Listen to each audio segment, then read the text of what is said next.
Hi guys! So I think I bit off more than I could chew when I said I was gonna finish a book a month.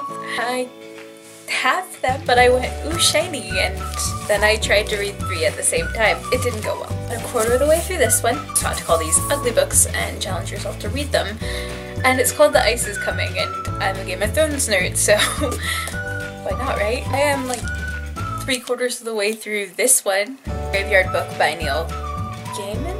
Which, okay, the fact that I couldn't even finish this makes me sad because this is literally designed for the people who have the attention span of rabbits because they're little and they haven't developed it yet. It's like every new chapter is a new story arc kind of thing, like you're reading a SpongeBob comic, only a lot darker and a lot twisted and beautiful. And if you know anything by Neil Gaiman, this man is God when it comes to writing science fiction and fantasy, and he wrote the graphic novel I finally finished. There's like 10 more of these, but I finished this one.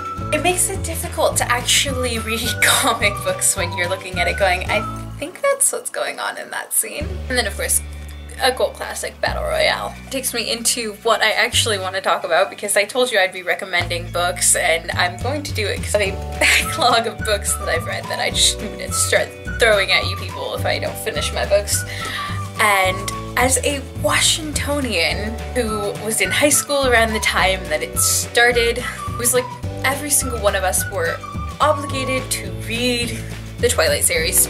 I'm feeling like you understand my pain if you're in Washington and you read that series. She actually visited the town of Forks or anywhere in Washington before she wrote that book.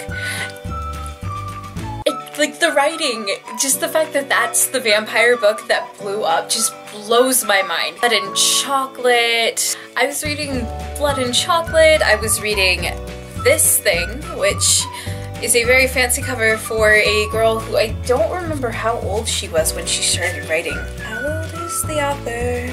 Oh, she was in high school when she wrote these. Within this one book there is The Forest of the Night, Demon in My View, Shattered Mirror, and then The Midnight Predator. They don't actually connect to each other completely, but they do have some themes that carry on. They're in the same universe.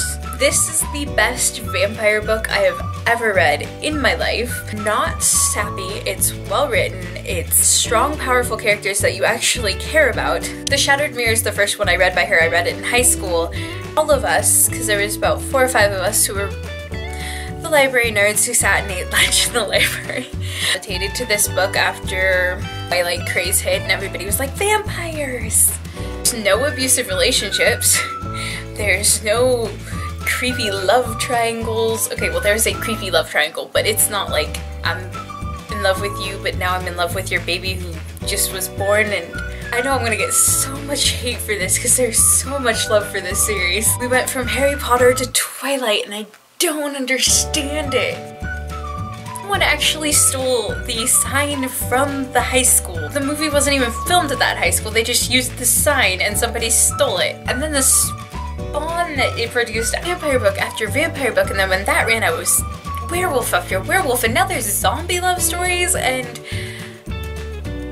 it's phenomenal. All the books that our generation chose to focus on, we went from Harry Potter to Twilight. Okay, so this is, yeah, my apology video for not actually finishing any of the books because I went ooh shiny and tried to read 3 at the same time. And then I read a graphic novel on top of that, and I feel like I finished a TV series. I did finish a TV series. I finished Heart of Dixie, so I mean, I screwed up. I'm gonna try to finish these 2 by March 19th because that's when they're due back to the library. And I'll let you know what happens with that. If you like me and you want to see more by me, there's going to be a video on this channel every Saturday. I'm currently working on a collaboration project with my friend Mary Grace. She is on YouTube. That is her YouTube name. Go ahead and look her up. She's amazing. If you like this video, go ahead and hit like. Tell me what I should be reading down in the comments. And I think that might be it. So I will see you guys next week. Bye. I think that might be it. Oh, focus on me, please.